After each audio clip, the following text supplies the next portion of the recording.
उद्धव ठाकरेंनी असं म्हटलं आहे की इंडिया अलायन्सने सरकार स्थापनेचा दावा करायला हवा, असं काल पत्रकार परिषदेत मैंने कहा है ना, मैंने कहा है कि मोदी जी को पूरी तरह जितनी मेजोरिटी के लिए सांसद लगते हैं, संख्या लगती है, उतनी पूरी हो चुकी है, उससे ज्यादा है। और एनडीए की सरकार मोदी जी के नेतृत्व में बनेगी। उनका मैं अभिनंदन करता हूं और उनको आज मैं समर्थन देने यहाँ पर आया हूं, शुभकामनाएं देने आया हूं। और कहावत है, गिरे तो भी टांग ऊपर वाली, ऐसी बात है। जिनके पास आंकड़े नहीं है, जिनके पास मेजोरिटी नहीं है, वो सरकार बनाने की बात करते हैं। ये तो मुंगेरी लाल के हसीन सपने हैं, ऐसा मैं कहता हूं। और निश्चित रूप से आपको इतना ही कहूंगा, 10 साल मोदी जी को जो मिले, 10 साल में जो उन्होंने इस देश का विकास किया है, देश का विकास, देश को बहुत ही ऊंचाई पर ले गए। उनके बाद देश के विकास का एजेंडा था और सामने वाले जो थे विपक्ष वाले इंडिया अलायंस, उनको एक ही था, मोदी हटाओ, मोदी हटाओ, मोदी हराओ। ये ऐसे जो पीड़ित लोग थे, वो लोगों को, जो कई लोग कहते थे कि मोदी जी को तड़ीपार करो, तो तड़ीपार इस देश की जनता ने उनको किया है। सत्ता से रोककर जो बोलने वाले हैं उनको ही तड़ीपार कर दिया, उनकी जगह उनको दिखा दी है। सीएम साहेब, महाराष्ट्रात जे निकाल आले, महाराष्ट्रात यांनी राजीनामा देण्याची तयारी आहे। महाराष्ट्रात जे निकाल आले, महायुती साहेब खासदारांची महाविकास आघाडीपेक्षा अवश्य त्यामध्ये संविधान बदलणार अशा प्रकारचा अपप्रचार करून, लोकांची दिशाभूल करून या ठिकाणी मतं मिळालेली आहेत। परंतु मतांची टक्केवारी जर पाहिली मुंबईमध्ये, तर महायुतीला 2 लाख मतं महाविकास आघाडीपेक्षा जास्त मिळालेली आहेत। आणि टोटल मतदान जे आहे, टोटल मतदान देखील एक समान झालेलं आहे। परंतु या ठिकाणी अपप्रचार, गैरप्रचार, संविधान बदलणार आणि घाबरवून एक दहशत निर्माण करून ही मतं मिळालेली आहेत। पण मूळ मतदार जो आहे शिवसेनेचा, 19% पैकी 14.5% मतदार शिवसेनेचा आमच्या बरोबर आहे, राहिले 4.5% त्यांच्याकडे। आणि मग इतर जी मतं मिळालेली आहे ही दहशत दाखवून, संविधानाचा बागुल बुवा दाखवून, लोकांची फसवणूक करून, दिशाभूल करून घेतलेली मतं आहेत। हे कायम टिकणारं नाही, हे टेम्पररी आहे। त्यामुळे नक्की आम्ही जो विकासाचा अजेंडा घेऊन निघालोय, देशात पण आणि राज्यात पण, तो आम्ही तसंच पुढे चालू। मुस्लिम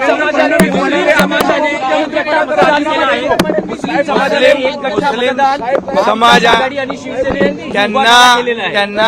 त्यांना घाबरवून, त्यांच्या समोर अपप्रचार करून, संविधान बदलणार, तुमचे हक्क जाणार, ह्या सगळ्या गोष्टी त्याच्याबद्दल मोदीजींनी स्पष्ट करून देखील या अपप्रचाराला जे बळी पडलेत आणि त्यांनी मतदान केलंय, त्यांना खऱ्या अर्थाने त्यांचा संभ्रम दूर होईल आणि ज्यांनी त्यांना फसवलंय त्यांचे खरे चेहरे त्यांच्या समोर येतील। हमें 2 सीटें मिली, लेकिन मुंबई में महाविकास आघाड़ी को 24 लाख वोट है और हमको 26 लाख वोट है। महाविकास आघाड़ी से 2 लाख वोट ये मुंबई में भारतीय जनता पार्टी और एनडीए ने ज्यादा लिए हुए। दूसरा, एक और चीज मैं कहना चाहता हूं कि 2019 में हमको 27.84 इतने वोट मिले थे। इस बार हमारे वोट बहुत थोड़े घटे हैं, बीजेपी की मैं बात कर रहा हूं।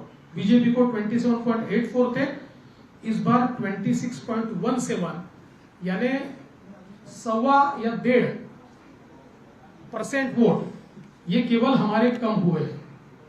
और उसमें हमारी सीटें 23 से सीधे 9 पर आई है। और वहीं अगर हम कांग्रेस का विचार करें तो कांग्रेस को 2019 में 16.41 वोट थे और 1 सीट मिली थी। 16.41 से इस बार उनका प्रतिशत हो गया 17, यानी ½ % बढ़ा और उनकी सीटें 13 हुई है। तो अगर हम लोग कुल मिलाकर ये सारी चीजें देखें तो मैं ऐसा कह सकता हूं कि भारतीय जनता पार्टी को और एनडीए को या महायुति को लोगों ने अच्छे वोट दिए हैं, लेकिन पॉलिटिकल अर्थमेटिक इस प्रकार का रहा कि हमारे खिलाफ के वोट ये बड़े पैमाने पर कंसोलिडेट हुए, और इसका परिणाम मैं अगर बीजेपी का विचार करूं तो हमारी 8 सीटें ऐसी है कि जो 4% से भी कम वोटों से हारी है। करीब 6 सीटें ऐसी है जिसमें 30,000 से कम मार्जिन से हम हारे हैं, और 2,000 से 4,000 से 6,000 से हारने वाली भी सीटें हमारी है। तो मुझे ऐसा लगता है कि ये जो कंसोलिडेशन है इसको हम रोक नहीं पाए। कुल मिलाकर अगर हम इसका थोड़ा एनालिसिस भी करें तो महाराष्ट्र में महाविकास आघाड़ी की 3 पार्टियों के साथ साथ हमको एक नरेटिव के साथ भी लड़ना पड़ा, और वो नरेटिव संविधान बदलने वाला नरेटिव था कि जिसने एक डैमेज हमको निश्चित रूप से किया है।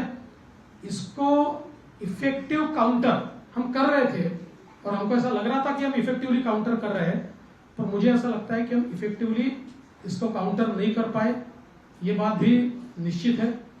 और कई कारण, आज हमारी जो बैठक हुई इस बैठक में इस हार के और कई कारण हम लोगों के ध्यान में आए, जिसमें विशेष रूप से कई जगह पर हमारे उम्मीदवारों की एंटी इनकम्बेंसी हम असेस नहीं कर पाए, और उसके कारण 2 बार 3 बार के कई उम्मीदवार थे कि जिनको चुनाव के दरमियान हमारे ध्यान में आया कि इनके बारे में एक एंटी इनकम्बेंसी है। ये एक जरूर कारण रहा। हमारा जो पैच का पट्टा है उसमें जो पैच के एक्सपोर्ट के बारे में डिसीजन थोड़ा लेट हुआ, डिसीजन तो हुआ लेकिन उससे पहले सरकार पैच खरीद रही थी, लेकिन नरेटिव एक बड़ा उसमें तैयार हुआ जो उन सीटों पर हमारे कुछ वोटों को कम किया उसने, और उसका भी हम लोगों को प्रॉब्लम कुछ न कुछ पैमाने पर हुआ है। इसके साथ साथ सोयाबीन और कपास के बारे में मुझे ऐसा लगता है कि उसमें हम लोगों ने जो अनाउंसमेंट की थी कि जो भावांतर योजना के तहत हम किसानों को मदद करेंगे, उस भावांतर योजना को हम लोग आचार संहिता से पहले लागू नहीं कर पाए, लोगों को हम पैसा नहीं दे पाए, तो उसमें भी एक हम लोगों की कमी रही है। और इसके साथ साथ और भी कई कमियां हमारी हैं, जिन कमियों के ऊपर हमने विचार किया, और मुझे ऐसा लगता है कि इन कारणों के चलते कुछ सीटें हमारी निश्चित रूप से कम हुई। एक हम लोग बड़ा ब्रेनस्टॉर्मिंग भी इसके ऊपर करेंगे। अभी आज हमारे कई वरिष्ठ नेता नहीं पहुंच पाए क्योंकि कल रात देर रात तक काउंटिंग चली है, तो हम लोग सब लोग मिलकर फिर एक बार एक ब्रेनस्टॉर्मिंग करके और विधानसभा के लिए हमारी स्ट्रेटेजी तय करेंगे।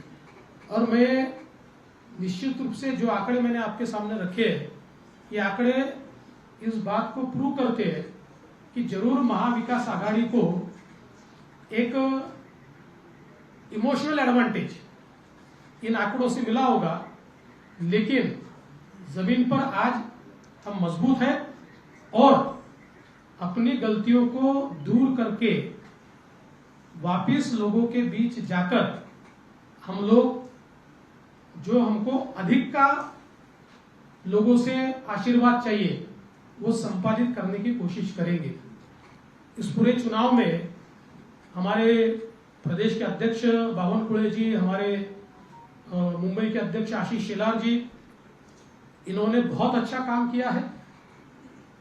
मैं निश्चित रूप से उनकी प्रशंसा करता हूं।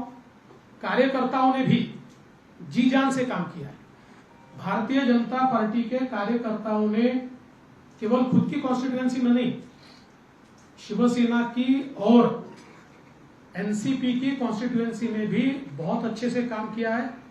हाँ, ये जरूर है, और जो मैं स्पष्ट रूप से मान्य करता हूं, बैठकर इसके ऊपर भी हम लोग निर्णय करेंगे।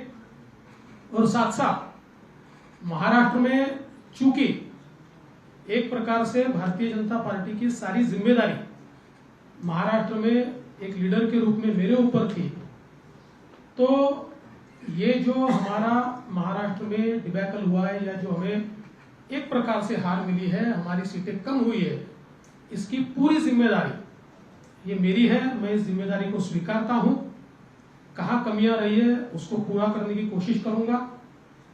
मैं भागने वाला आदमी तो हूं नहीं, और जोरों से मैदान में उतरूंगा, और हमारी पूरी पार्टी को साथ में लेकर हम लोग वापस नई स्ट्रैटेजी तैयार करेंगे, और नई स्ट्रैटेजी तैयार करके हम लोग जनता के बीच जाएंगे। जनता का जो विश्वास है उस विश्वास को हम लोग संपादित करेंगे।